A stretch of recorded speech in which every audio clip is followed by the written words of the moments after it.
Hello all welcome to fan night. ఈరోజు review ఇస్తున్న movie Kubera, directed by Sekhar Kammula. ఒక CBI officer, ఒక పిచ్చగాడు, ఒక అమ్మాయి, వీళ్ళందరినీ కలిపి ఒక బిలీనియర్ కథ వీళ్ళ చుట్టూ తిరుగుతుంది.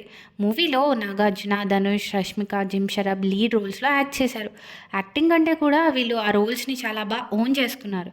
మ్యూజిక్లో డిఎస్పి ఇచ్చిన బ్యాక్గ్రౌండ్ స్కోర్ కానీ సాంగ్స్ కానీ యాప్ట్ ఈ మూవీకి. ఎక్కడ కూడా మిమ్మల్ని అది మ్యూజిక్లా కాకుండా ఎమోషన్లా చెవుల ద్వారా వినిపించారు. ఒరిజినాలిటీ కోసం లొకేషన్స్ని వాడడం అన్నది చాలా బాగుంది మూవీలో. డైరెక్షన్లో శేఖర్ కమల గారు ఎప్పుడూ టచ్ చేయని స్టోరీని నరేట్ చేసి మనకి చూపించడంలో ఆయన 100% సక్సెస్ అయ్యారు. హ్యూమన్ ఎమోషన్స్, గ్రీడ్, ఫుడ్ లాంటి చాలా టాపిక్స్ కవర్ చేశారు. మీకు సినిమాలో కొన్ని సీన్స్ చాలా బాగా కనెక్ట్ అవుతాయి. ధనుష్ గారి తప్పితే దేవా రోల్ ఎవరు చేయలేరని బల్లగుద్ది చెప్పొచ్చు. కంప్లీట్గా చెత్తలో ఉంటూ, చెత్తలో బతుకుతూ అండ్ మళ్ళీ మేకోవర్ అయిన తర్వాత కూడా ఆ రోల్లోని ఎసెన్స్ పోనివ్వలేదు ఎక్కడ.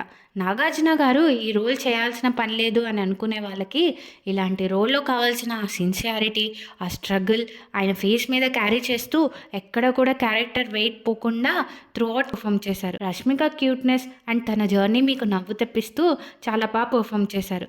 మూవీ డ్యూరేషన్ 3 hours, కొంచెం తగ్గించవచ్చు.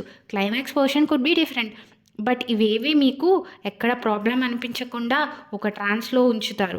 మూవీ అయ్యాక కూడా అదే ఉంటుంది. అదే శేఖర్ కమ్లా గారి మూవీలోని మ్యాజిక్. ఫైనల్గా మా రేటింగ్ వచ్చేసి 3.5 stars. Please subscribe, like, share and comment.